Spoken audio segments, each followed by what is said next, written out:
Така. Добро утро. Пак с мен е. Его голфа. Първо, тук бъркаш. Натискаш го за преместването на вълна и дърпаш го към тебе да не ти пречи. Защракваш. Ето го таблото. Снимай. Дръж така. С две ръце издърпвате тази пластмаса. Така. Отдолу има две болчета. Аз не съм си го сложил. Да ви покажа, защото не е много.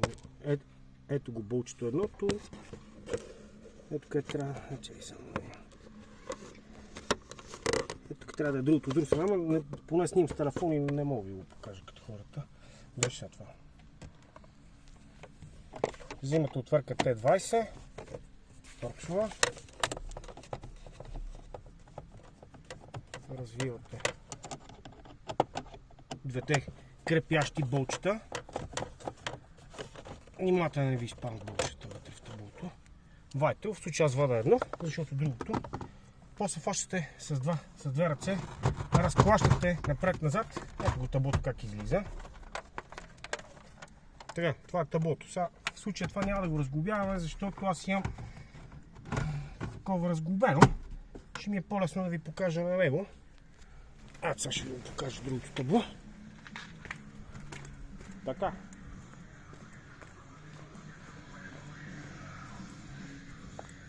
Много сложното. Как се получава? Ево дръжда. Какво бате, раздвижи се малко. Така. Ама няма работи. Ето тези два клипса. Момент само да покажа. Значи таблото е абсолютно същото. И имаме 1, 2, 3, 4, 5, 6 клипса. И почвате. Може и с нокът, може и с права отвърка. Напъвате. Да отштракне. В случая моите ногти са като отвърка. Опа! Свалихме го. Така. Това е стъклото. Това е таблото.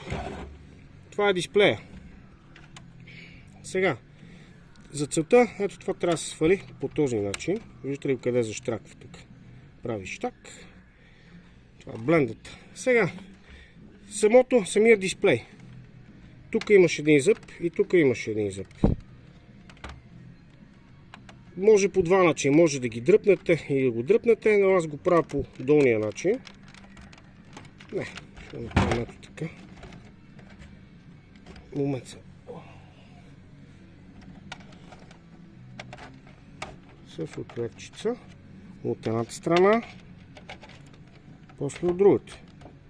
Бутате го леко напред една идея, след което е така, наляво надясно и дисплея излезна. Много сложната смяна на дисплей. Така, при монтажа, някои колеги свалят пластмаста, аз не свалям пластмаста. При монтажа ви трябва да речем клечка за зъби, защото когато се монтира този лентов кабел, трябва по някакъв начин да се натисне отгоре, посредством от тук и от тук. След което го връщате обратно на место. Слагате плаката по този начин. Дайте да не забравяйте. Така. Връщате стъклото.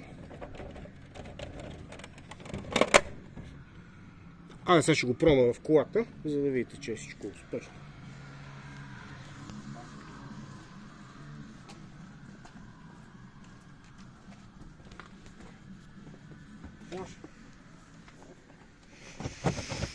Пак вадим таблото.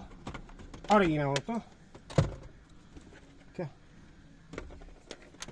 Слагаме това, което го разглобахме преди малко. Чуваме. В случая няма да запалиш това табло, защото то не е кодирано за колата. Но ето го. Свети. Мисля, този е развален дисплей, както се вижда. Ето Immobilizer Active, защото не е нашето табло. И всичко работи. Лек ден от мен, като за 300 лева.